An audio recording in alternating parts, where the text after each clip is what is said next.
Ashok Kanaujia. Income tax employ federation का retired और all India president था मैं आईटीएफ सीएचक्यू का, एम्प्लॉयज़ फेडरेशन का। और जो हमारी कन्फेडरेशन है सेंट्रल गवर्नमेंट एम्प्लॉयज़ का, उसका वाइस प्रेसिडेंट था। अभी मैं रिटायरमेंट होने के बाद काम कर रहा हूँ। मेरी राय ये है कि देश के हालात जो है ना, सही मायने में देखा है कि अर्थव्यवस्था बहुत बुरी तरह से पिछड़ गई है। और उसकी वजह से आम जनता को, जो देश के जो हमारी तमाम जनता है, जो उसको बहुत परेशानी का सामना करना पड़ रहा है। क्योंकि देश के तमाम उद्योग धंधे जितने भी आप चाहे वो प्रोडक्शन वाला क्षेत्र हो, चाहे अन्य जितने भी हमारे व्यापारिक संस्थान हो, सब के सब पे जो है इसकी मार पड़ चुकी है। और अब उसको उभारने में बहुत वक्त लगेगा, क्योंकि लोगों के पास पैसा नहीं रहा है। सरकार ने, जो मोदी सरकार थी, उन्होंने 20 लाख का पैकेज की घोषणा तो की, लेकिन उसका कोई लाभ दिखाई नहीं दे रहा, क्योंकि लोगों के पास खर्चा के लिए पैसे नहीं हैं। लोग अपना खर्चा जो है उसको खर्चा नहीं कर पा रहे हैं, जिसके कारण से पूरा जो उद्योग जगत है वो पीछे नीचे गिरता जा रहा है। और अभी जो हालात हैं उसके मुझे लगता है कि अभी जल्दी उसमें कोई सुधार होने की संभावना हमें तो नज़र आती नहीं है।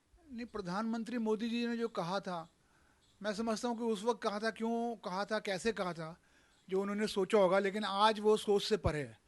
ऐसा सोचना मैं समझता हूँ अभी हमारे लिए संभव नहीं है। जो देश की अर्थव्यवस्था वो बहुत ही निचले स्तर पे पहुंच गई। उसको वापस लाने में जो 2017, यदि 2017 में ही हम जाएं वापस, तो 2017 तक लौटना ही जो है अभी मुश्किल काम है, इस वर्ष तक, इस वर्ष के अंत तक।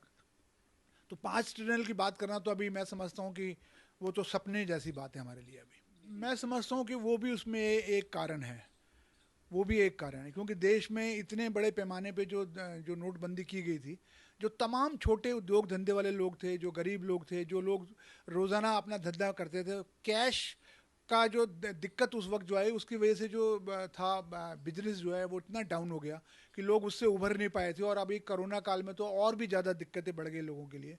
तमाम छोटे छोटे जो हमारे जो देश के उद्योग वाले लोग थे, जो धंधा करते थे, उन लोगों को तो बहुत मार पड़ गई है, पहले नोटबंदी के कारण। और अब जो की वजह से आज हमारे देश की अर्थव्यवस्था की हालत बहुत ही ज़्यादा नाजुक स्थिति में है। इसके लिए मैं समझता हूँ कि थोड़ा जो है सरकार को बहुत संयम के साथ भी, और दूसरी बात है कि तमाम सेक्टरों को के पर चर्चा करके देखना चाहिए कि कहाँ कहाँ हमें किस तरीके से ग्रोथ को बढ़ाने के लिए काम करना चाहिए, कहाँ कहाँ हमें पैसा और इन्वेस्ट करना चाहिए।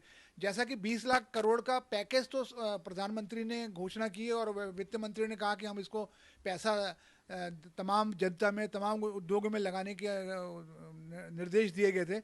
लेकिन मेरा ये मानना, या मैं ये समझता हूँ, मेरा जो मुझे ऐसा लगता है कि उसका कोई भी लाभ अभी दिखाई दे नहीं रहा। मैं समझता हूँ कि सरकार थोड़े नए मतलब थोड़े से कदम उठाए, और लोगों में थोड़ा सा विश्वास भी कम हो गया है।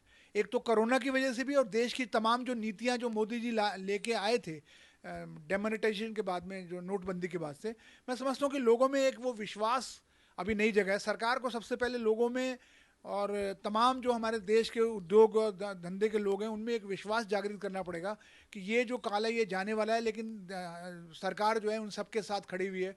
और तभी ये संभव हो पाएगा कि हम हमारी जो अर्थव्यवस्था कुछ पटरी पे आ पाए। नहीं, निश्चित रूप से, क्योंकि देश में जो है अभी बेरोजगारी जो बढ़ रही है वो बहुत बड़ा कारण है। जो आर्थिक संकट जो बढ़ता जा रहा है, उसका उसमें बहुत सारे कारण जुड़े हुए हैं कि जो है बेरोजगारी, ये जो काल है ये जाने वाला है, लेकिन सरकार जो है उन सबके साथ खड़ी हुई है। और तभी ये संभव हो पाएगा कि हम हमारी जो अर्थव्यवस्था कुछ पटरी पे आ पाए। नहीं, निश्चित रूप से, क्योंकि देश में जो है अभी बेरोजगारी जो बढ़ रही है वो बहुत बड़ा कारण है। जो आर्थिक संकट जो बढ़ता जा रहा है, उसका उसमें बहुत सारे कारण जुड़े हुए हैं कि जो है बेरोजगारी हो रही है, जो जो हमारा नोटबंदी का कारण था, हमारे देश में जो निर्यात जो है वो कम हो गया है। तो वो सब कारण जो है, इस वजह से जो है हमारी अर्थव्यवस्था पिछड़ती जा रही है। मैं समझता हूँ कि ये जो 23.9 जो अर्थव्यवस्था में जो गिरावट है, पूरे विश्व में शायद सबसे ज़्यादा गिरावट हमारे यहाँ। नो डाउट है कि गिरावट तो सभी देशों में देखी जा रही है, लेकिन गिरावट का जो इतना स्तर हमारे यहाँ नीचे गिर गया, ये बहुत सोचनीय विषय है। सरकार को इस पर तत्काल कार्रवाई करनी चाहिए और इस पर कदम उठाने चाहिए, जिससे कि हमारी जो अर्थव्यवस्था में इतनी गिरावट जो होगी उसको हम रोक पाएँ।